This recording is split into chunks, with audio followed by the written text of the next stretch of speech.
Hello friends, मैं सुरभि गुप्ता आपके अपने यूट्यूब चैनल पर आप सभी लोगों का स्वागत करती हूँ।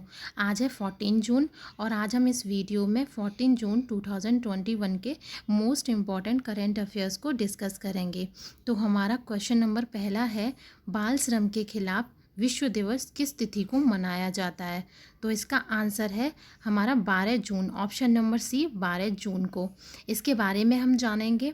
बाल श्रम के खिलाफ विश्व दिवस किस तिथि को मनाया जाता है वो हमने जान लिया, 12 जून को मनाया जाता है। तो जो इसकी थीम है वो है act now and child labour, ये इसकी थीम है। बाल श्रम के खिलाफ इस वर्ष का विश्व दिवस बाल श्रम के उन्मूलन के लिए अंतर्राष्ट्रीय वर्ष 2021 के लिए की गई कार्रवाई पर केंद्रित है। ये क्वेश्चन बाल श्रम वाला आपके नेक्स्ट एग्ज़ाम में आ भी चुका है, तो इस एग्ज़ाम की दृष्टि से मोस्ट इम्पॉर्टेंट है। हमारा क्वेश्चन नंबर दूसरा है, हाल ही में किसे digital publisher content grievances council के शिकायत निवारण बोर्ड के अध्यक्ष के रूप में नियुक्त किया गया है? तो किसको नियुक्त किया गया है? Option number C Arjan Kumar C K. इनके बारे में हम जानेंगे। हाल ही में आज ये जो फोटोज़ लगा हुआ है फोटो, वो है अर्जन कुमार सीकरी का। तो हाल ही में किसे डिजिटल पब्लिशर, जो हमने क्वेश्चन दिया कंटेंट ग्रीवियंसेस काउंसिल डीप, जिसको हम बोलते हैं DPCGC के, किसको नियुक्त किया गया है? तो ऑप्शन नंबर सी है हमारा अर्जन कुमार सीकरी। इनके बारे में हम जानेंगे। हाल ही में गठित जो DPCGC है एक स्वतंत्र निकाय के रूप में कार्य करेगा और एक IT डिजिटल मीडिया नियम 2021 के में अनिवार्य त्रिस्तरीय शिकायत निवारण तंत्र के भीतर दूसरे स्तर के रूप में भी ये कार्य करेगा। ठीक है, तो हमारा नेक्स्ट क्वेश्चन नंबर थर्ड है, हाल ही में किसने बिल्ड बैक बेटर वर्ल्ड नामक नई पहल लॉन्च की है? तो वो किसने लॉन्च की है? G7 में। दोस्तों मुझे लगता है कि ये क्वेश्चन इम्पॉर्टेंट है। G7 जो अभी इसमें जो है, इसमें अपना भारत देश शामिल नहीं है और ये जो इम्पॉर्टेंट क्वेश्चन है ये ऑब्वियसली आ सकता है आपका। तो G7 के बारे में हम जानेंगे।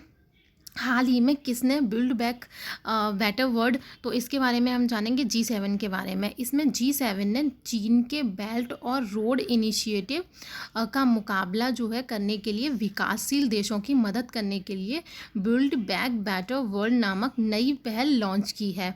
और जो ये बेल्ट एंड रोड इनिशिएटिव जो है वो चीनी सरकार की एक वैश्विक बुनियादी ढांचा विकास रणनीति है। ठीक है, और इसे जो है 2013 में अपनाया गया था।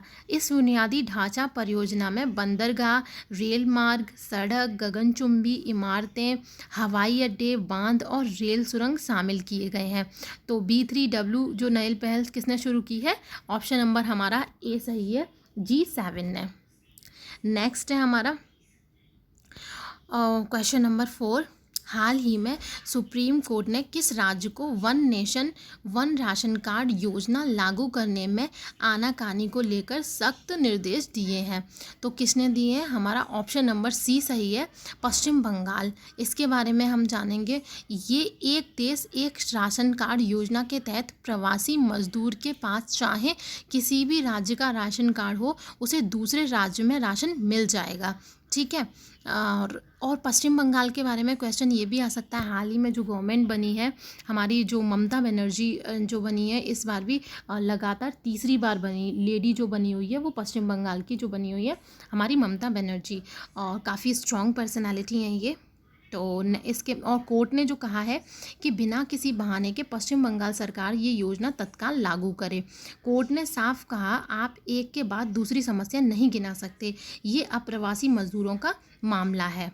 नेक्स्ट हमारा क्वेश्चन है, क्वेश्चन नंबर 5 है, हाल ही में किसे WHO global air pollution and health technical advisory group का मानद सदस्य नियुक्त किया गया है? तो किसको नियुक्त किया गया है? हमारे ऑप्शन नंबर ए जो है मुकेश शर्मा। ये देखिए मुकेश शर्मा का फोटो है। तो इनके बारे में हम जानते हैं। ये जो मुकेश शर्मा है वो IIT कानपुर के जो है प्रोफेसर हैं। हमारा क्वेश्चन नंबर 6 है, हाल ही में किस मठ के उपाध्यक्ष स्वामी शिवम सिमयानंद जी का 86 वर्ष की उम्र में कोलकाता में निधन हो गया? तो किसका हो गया? ऑप्शन नंबर डी जो है रामकृष्ण मठ और मिशन। तो अच्छा, रामकृष्ण मिशन की जो स्थापना थी वो हमारी किसने की थी? स्वामी विवेकानंद ने की थी। और जो रामकृष्ण परमहंस थे वो उनके गुरु थे, उन्होंने उनको शिक्षा, तो उन्होंने उन्हीं के नाम पर कोलकाता में जो है उसकी स्थापना की थी।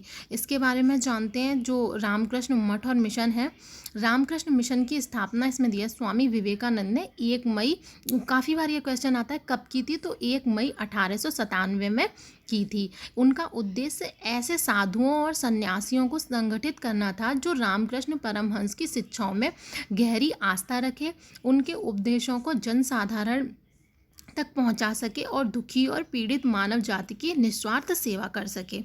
ठीक है। और हमारा नेक्स्ट क्वेश्चन है, हाल ही में किस संस्था पर 11 से 13 जून तक G7 लीडर समिट का आयोजन किया गया? तो किसने किया है? हमारा ऑप्शन नंबर डी सही है, इंग्लैंड के कार्डिफ बे में। तो ये इंग्लैंड के कार्डिफ बे में क्या है, इसके जो ग्रुप ऑफ 7 है उसका जो कब स्थापना हुई थी, वो तो हुई थी 1975 में। और जो G7 के जो मेंबर हैं वो है Canada, France, Germany, Italy, Japan, United kingdom, United state, इसमें अपना इंडिया शामिल नहीं है। ठीक है। और जो यूनाइटेड किंगडम के जो होस्ट हैं 2021 के, वो हैं प्राइम मिनिस्टर, जो है मिनिस्टर बोरिस जॉनसन। और इस समिट में G7 नेताओं ने कोविड-19 के बाद भविष्य की महामारियों पर अंकुश लगाने के लिए कार्डिफ बे डिक्लेरेशन प्रतिबंधन की घोषणा की है। हमारा नेक्स्ट क्वेश्चन है, हाल ही में किसे United nation conference on trade and development का नया महासचिव नियुक्त किया गया? तो ऑप्शन नंबर डी इसका सही है, रेबेका ग्रीनस्पेन को। इनके बारे में हम जानेंगे। हाल ही में किसे, ये जो है रेबेका, कोस्टा रिका की अर्थशास्त्री जो है, ये इकोनॉमिस्ट है, रेबेका ग्रीनस्पेन CTAD, इसकी जो फुल फॉर्म है वो संयुक्त राष्ट्र व्यापार और विकास सम्मेलन का जो नया महासचिव जो नियुक्त किया गया है वो है हमारी रेबेका ग्रीनस्पेन को। ये कौन है? इकोनॉमिस्ट। हमारा नेक्स्ट क्वेश्चन है, अंतर्राष्ट्रीय एल्बिनिज़म जागरूकता दिवस जो है कब मनाया जाता है?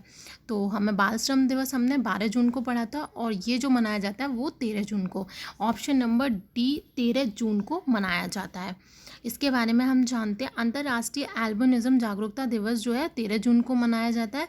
यह दिन दुनिया भर में एल्बिनिज़म से प्रभावित व्यक्तियों के मानवाधिकारों का जश्न मनाने के लिए मनाया जाता है।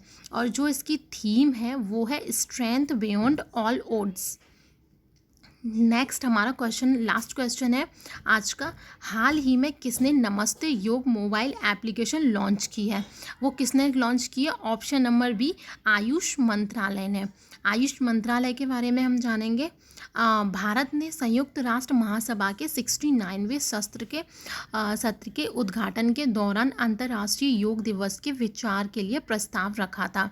संयुक्त राष्ट्र के दिसंबर 2014 में प्रस्ताव पारित किया और 21 जून को अंतर्राष्ट्रीय योग दिवस के रूप में घोषित कर दिया गया, जब हमारे प्राइम मिनिस्टर नरेंद्र मोदी की सरकार भी बनी थी। पहला योग दिवस 2015 में राजपथ नई दिल्ली में मनाया गया था। ये भी क्वेश्चन आ सकता है कब मनाया गया था पहला योग दिवस? तो वो मनाया गया था 2015 में नई दिल्ली में। ठीक है। तो और इसके बारे में जानते हैं, नमस्ते योग ऐप जो है को जनता के लिए एक सूचना मंच के रूप में डिज़ाइन किया गया है। अंतर्राष्ट्रीय योग दिवस हर साल 21 जून को मनाया जाता है।